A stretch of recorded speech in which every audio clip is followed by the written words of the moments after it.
The next thing on the January podcast is Andy's top tip, both Andy's Garmin and SatMap top tips. So first of all, Andy, what's your Garmin top tip for January? Okay.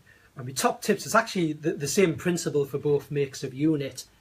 Like we're so used to computers having software updates, whether it be a Windows or Mac computer, and those software updates will often improve or add a new feature or just make sure you've got the latest drives in your computer. You treat your handheld GPS exactly the same way as a mini computer, and from time to time both Garmin and SatMap will bring out software updates that may add a new feature, improve something within the unit.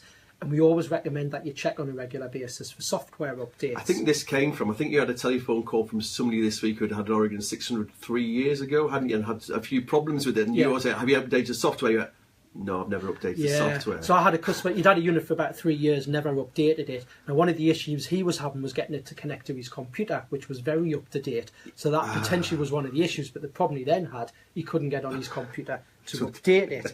So if I start with the Garmin, what you do with your Garmin units, there's a program called Garmin Express. If you haven't already got it on your computer, just Google it or Safari it, put it into your browser, search for Garmin Express for Windows or Garmin Express for Mac, download that program, and it basically self-explanatory. It lets you add your device, you sign into your Garmin account, and then it'll automatically check for updates in your Garmin if you've got it plugged in. Brilliant. On the SatMap units, the same principle. SatMap will bring out software updates from time to time. If you've got the older Active 10 or 12, the only way you can check for updates is using SatSync software, which you download from SatMap's website. Now it wasn't really very Mac friendly, I'll be honest, but if you've bought a new Active 20 unit, which is the latest SatMap, works brilliantly with a Mac. And what you can do actually to check updates, on the new Active 20, it has a Wi-Fi function. So if you've got an Active 20, you go into the Wi-Fi settings, turn it on, and then from the wireless page, the Wi-Fi page, you can automatically check for updates. That's brilliant, isn't it? That's much quicker and easier. Yeah, and that's what we all like now. Just log onto the Wi-Fi at home and update that software. And how long do this usually take? It's just the very small updates. I mean, some of the Garmin ones I've noticed are a matter of 30 or 40 seconds. The SatMap ones can be a couple of minutes. Right. But I've not had anything go past a few minutes. So we're not talking about... Sometimes when your computer's updated, so just thinking hours and hours, you know. I know we had a little glitch before Christmas with a Garmin update that unfortunately had to be pulled. It's very rare that happens. I've never heard of that ever before. It's the first time ever. And to be honest, they rectified it really quickly. And about a week later, there was a new update available. So it is worth obviously checking for updates on a regular basis. But it's certainly worth doing, isn't it? Because it keeps everything up to date. It sorts out any bugs. It improves battery life. Everything that people... You read some reviews online and people have criticised a GPS unit.